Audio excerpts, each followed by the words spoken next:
దక్షిణాఫ్రికాలో భువనగిరి యువకుణ్ణి జేఎన్ఐఎం ఉగ్రవాదులు కిడ్నాప్ చేశారు. యాదాద్రి భువనగిరి జిల్లా బండసోమానం గ్రామానికి చెందిన ప్రవీణ్ హైదరాబాద్ లోని ఓ బోర్వెల్ కంపెనీలో ఉద్యోగం చేస్తున్నారు. ఉద్యోగం కోసం గతేడాది మాలి దేశానికి వెళ్లిన ప్రవీణ్ గత నెల 22వ తేదీ నుండి ఫోన్ ఆఫ్ రావడంతో అతని తల్లిదండ్రులు ఆందోళనకు గురయ్యారు. గత నెల 23వ తేదీన విధులు ముగించుకుని ఇంటికి తిరిగి వెళ్తున్న సమయంలో జేఎన్ఐఎం ఉగ్రవాదులు ప్రవీణ్ ను కిడ్నాప్ చేసినట్టు బోర్వెల్ కంపెనీ యాజమాన్యం వెల్లడించింది. ఈ విషయంపై కంపెనీ యాజమాన్యం దక్షిణాఫ్రికా అధికారులతో చర్చించింది. ప్రవీణ్ ను ఎలాగైనా స్వదేశానికి తీసుకురావడానికి కేంద్ర ప్రభుత్వానికి విజ్ఞప్తి చేసింది. దక్షిణాఫ్రికా దేశంలో సంప్రదింపులు జరిపి తమ కొడుకును ఎలాగైనా స్వదేశానికి తీసుకురావాలని కేంద్ర ప్రభుత్వాన్ని విజ్ఞప్తి చేస్తున్న ప్రవీణ్ తల్లిదండ్రులు ఆవేదన వ్యక్తం చేస్తున్నారు.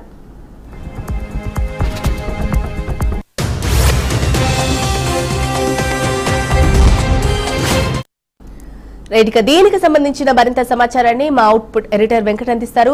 చెప్పండి వెంకట్, మరి దక్షిణాఫ్రికాలో మరి తెలుగు అబ్బాయి ప్రవీణ్ కిడ్నాప్ కి సంబంధించిన మీ దగ్గర ఉన్న అప్డేట్స్ ఏంటి? సౌత్ ఆఫ్రికాలో తెలుగు యువకుడి కిడ్నాప్ కలకలం రేపుతూ ఉంది.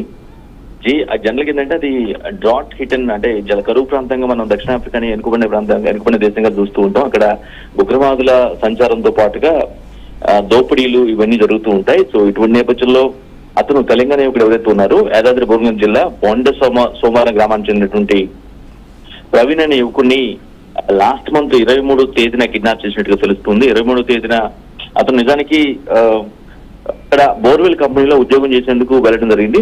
దక్షిణాఫ్రికా దేశంలో ఉన్నటువంటి మాలి అనే ప్రాంతంలో మాలి దేశం దక్షిణాఫ్రికా కాంటినెంట్ లోని మాలి దేశానికి ఆయన వెళ్ళడం జాబ్ కోసం వెళ్ళడం జరిగింది. అక్కడ బోర్వెల్ కంపెనీలో ఉద్యోగం చేస్తూ జీవనోపాధి చేస్తున్నాడు. ఈ ఇనిషియల్ అంటే కుటుంబానికి ఒక పెద్ద దిక్కుగా ఉండాలి, కుటుంబాన్ని కొంచెం మంచి పొజిషన్ తీసుకురావాలనే ఉద్దేశంతోనే కొంత అది ప్రమాదకరమైనటువంటి దేశం అయినప్పుడు కూడా రిస్క్ చేసి వెళ్ళినట్టుగా అర్థమవుతుంది. అతన్ని గత నెల 23వ తేదీన విధులు ముగించుకొని వెళ్తూ ఇంటికి తిరిగి వెళ్తున్న క్రమంలో జేఎన్ఐఎం ఉగ్రవాదులు ఎవరైతే ఉన్నారో అతను అక్కడంటే లోకల్ గా ఉన్నటువంటి ఉగ్రవాద దళాల్లో అదొక గ్రూప్ గా మనం భావించాల్సిన అవసరం ఉంటుంది. ఆ ఉగ్రవాదులు ప్రవీణ్ ని కిడ్నాప్ చేసినట్టుగా తెలుస్తుంది. ఈ విషయం కూడా కొంత లేట్ గా వచ్చింది.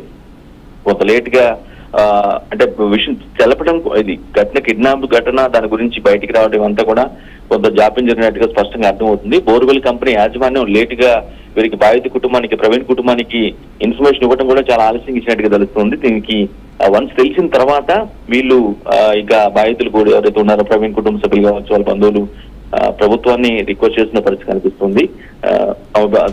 ఉగ్రవాదుల చెరలో ఉన్నటువంటి ప్రవీణ్ ని ఎట్టి పరిస్థితిలో వినిపించి తిరిగి దేశానికి వచ్చేలాగా తమ గ్రామానికి తన సొంత ఊరికి వచ్చేలాగా చేయాలని రిక్వెస్ట్ చేస్తున్నారు.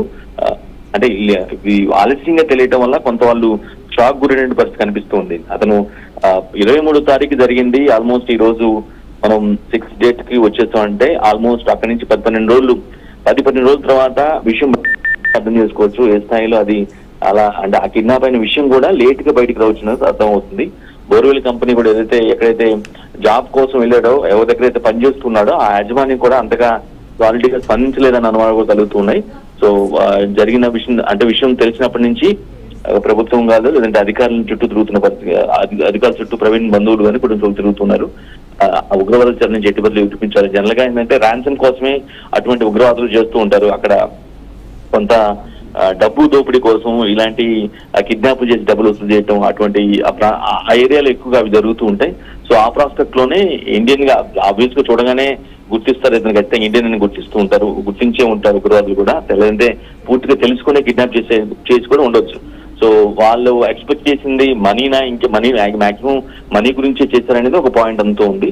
సో దాన్ని ఇక్కడ ఉన్నటువంటి అధికారులు దక్షిణ కాంటినెంట్ లో ఉన్నటువంటి మాలి దేశ ఎంబసీ అధికారులతో సంప్రదింపులు జరిపి తమ వారిని విడిపించాలని ప్రవీణ్ కుటుంబ సభ్యులు అదేవిధంగా బంధువులు అర్థిస్తున్న పరిస్థితి కనిపిస్తుంది. ఓవరాల్ గా అతను ప్రస్తుతానికైతే ప్రాణాలతోనే ఉన్నాడని తెలుస్తుంది. తర్వాత నెక్స్ట్ స్టెప్ గా వీళ్ళ వైపు నుంచి ప్రభుత్వం వైపు నుంచి ఏం చేయబోతుంది, అక్కడ ఉన్నటువంటి తెలుగు అధికారులు ఎవరైతే ఉన్నారో ఆ దేశంలో వాళ్ళు ఏ విధంగా సంప్రదింపులు జరిపి దీన్ని రెస్క్యూ ఆపరేషన్ చేస్తారనేది తెలియాల్సి ఉంది. Jhansi Rani. Right, thank you Venkat for the update.